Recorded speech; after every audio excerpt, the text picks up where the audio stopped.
sais qu'avec l'histoire de la compagnie de la baie du Thon, puis la compagnie du Nord-Ouest, et puis toute la traite des fourrures, je crois évidemment que la ceinture a été utilisée pour plusieurs raisons à un moment donné. Premièrement, pour fermer un capot, puisqu'il n'y avait pas de bouton, on fermait le manteau avec une ceinture. Autrement, les voyageurs la portaient comme un soutien pour le dos.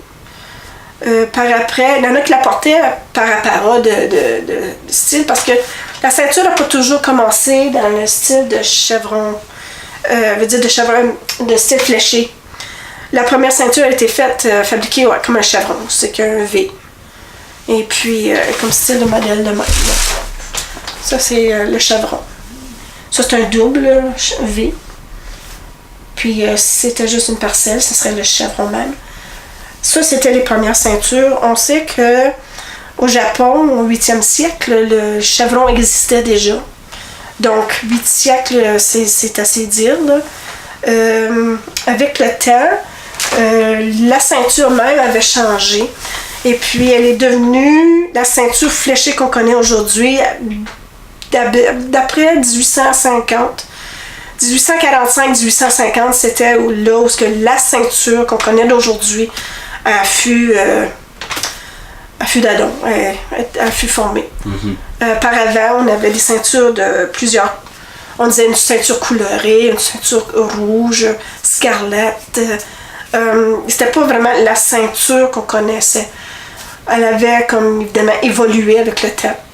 Donc, on sait que dans la région de l'Assomption, il y avait 3 petites communautés, Saint-Jean-de-la-Chigan, je ne me souviens pas des 2 autres, mais ils faisaient partie de plusieurs paroisses, mais ils étaient toutes au nord de Montréal. Puis c'était le noyau de la ceinture fléchée. La Naudière, Laurentine. Absolument, là. Même aujourd'hui encore, c'est un beau berceau à aller voir, là. Il y a encore beaucoup de flécheuses, là. Puis aujourd'hui, même dans le temps, ce qu'on connaissait pas, c'est qu'il y avait même une petite communauté ici à Orléans qui faisait des ceintures pour la compagnie.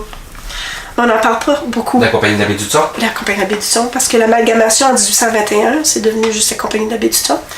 Mais c'était un apparat que les Autochtones aimaient beaucoup.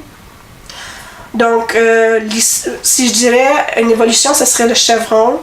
Puis du chevron, c'est devenu la tête de flèche, qu'on appelle la ceinture fléchée pour une raison. Par après, on a reconnu le motif de la flamme, le motif de la flèche nette.